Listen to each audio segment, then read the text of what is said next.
Michael J. Fox woke up after a night of heavy drinking in November 1990, his pinky fluttering uncontrollably. He initially thought it was just his ferocious hangover. But later, after diagnosis by a doctor, he discovered the terrible truth: he had Parkinson's disease. Fox was in Florida filming the romantic comedy Doc Hollywood with co-star Woody Harrelson. He was already an international film star, having played Marty McFly in the Back to the Future trilogy. Slim, fit and just 29, the last thing he expected to be suffering from was a neurodegenerative disease. The trembling was a message from the future, he says in a documentary about his life, called Still, a Michael J. Fox movie.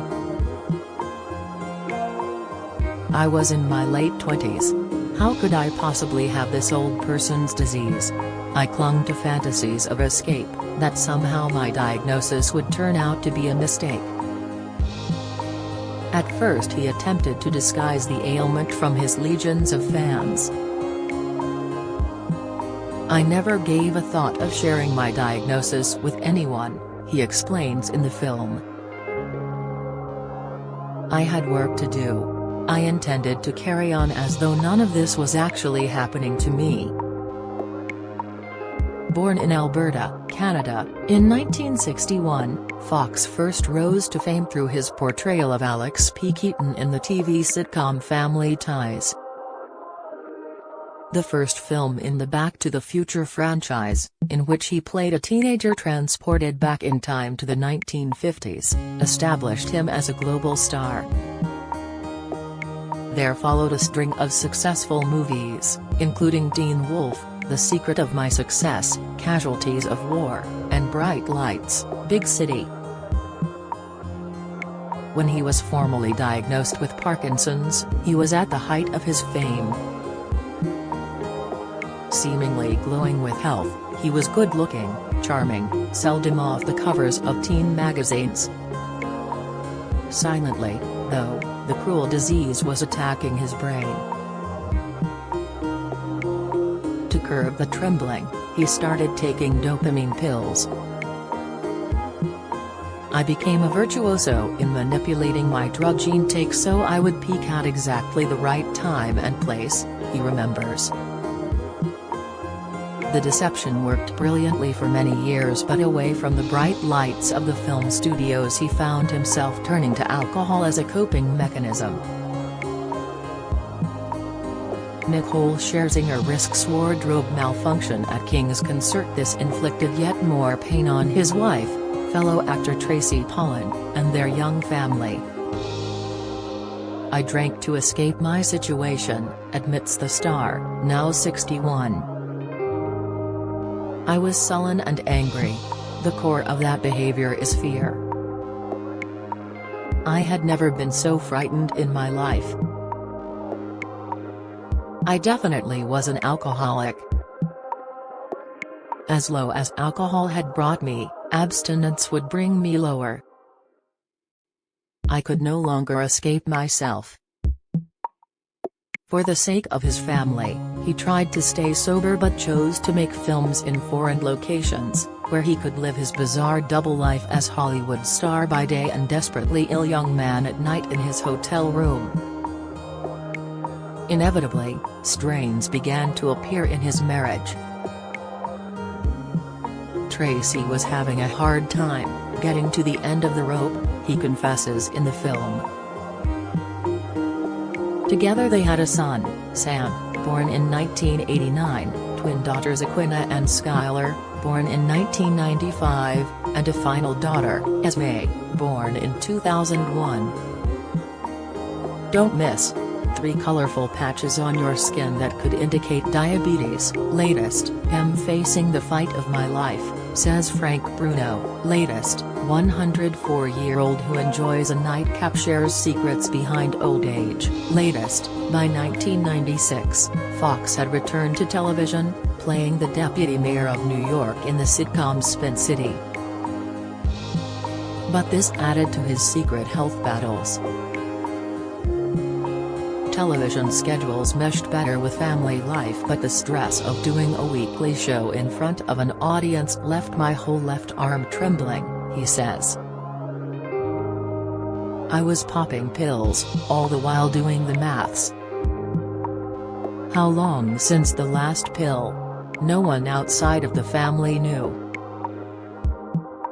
To me, the worst thing is to be restrained, confined. I would spruce up the walls with fist-sized holes. Parkinson's was tightening its grip and he soon found walking more difficult. Metal pins were inserted into his hand where he had broken bones falling over. At one point, he almost had to have a finger amputated. Today he lives with daily pain.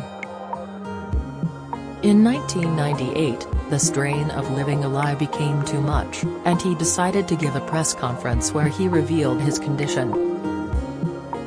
His emotions were obvious and his fans were shocked. After the announcement, he found being on set in front of a live audience especially tough. Now everyone knew about his illness. My fear was that they would reject me, he reveals. If I was sick, could I still be funny? I had to hope they would accept me. Some people, he says, may view his decision to share his diagnosis as career-ending, but he saw it as the beginning of a new life in which he would stop retreating from the world and focus on being himself. He grew more confident with the public. Once, in a speech to fans at a function, with his hand shaking violently, he said, "I find it extremely moving, no pun intended, to be here today." Helping him throughout all the struggles, the endless medical appointments, the drug-taking regimes and the career highs and lows has been wife Tracy. He first met her as his on-screen love interest in Family Ties, the sitcom that brought him to fame. The new documentary shows the couple laughing and joking at home. She's there supporting him when he receives physical therapy to strengthen his muscles in an attempt to stop him falling over so much. "I was the most in love person and I still am," he says of Tracy, who has made big sacrifices in her career to help him. Back in the 1990s, when he first broke the news of his illness to her, she reassured him nothing would change between them, reminding him, in sickness and in health. Paying tribute to her rock-solid reliability, he adds, "Tracy is the smartest person I know. Tracy is always in the same spot. She has learned to deal with a lot of stuff. How frustrating it must be to bear the burden of something that isn't her burden. She shares it with me and takes on more than I can. Everything I have gone through, she has gone through. I could be the King of England, and she would be her. I could be Elvis, and she would be her. I was the Prince of Hollywood. I was bigger than bubble gum. You think it's made out of brick and rock, but it's made out of paper and feathers. It's an illusion." Calm and clear-headed, Tracy also gives him clarity in his daily battles, which often result in injuries when he falls over, a situation he dismisses lightly as a festival of abuse. He has broken bones in his face and his shoulder, and has a benign tumor on his spine. That he's able to cope so well may in part be a result of his upbringing. The new documentary delves into his early life in Canada. He was born in Edmonton, Alberta, on June 9, 1961, and grew up in Burnaby, near Vancouver. His father William had spent 25 years in the Canadian Armed Forces before becoming a police dispatcher. Mother Phyllis was an actress and payroll clerk whose own mother came from Northern Ireland. Fox was always rather short and, as a child, he learned to deal with comments about it. At the age of 6 he was the same height as his 3-year-old sister.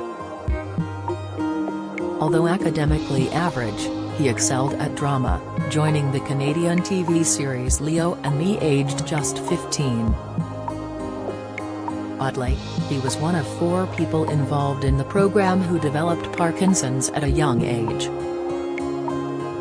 By the late 1970s he had moved to Los Angeles to further his acting career.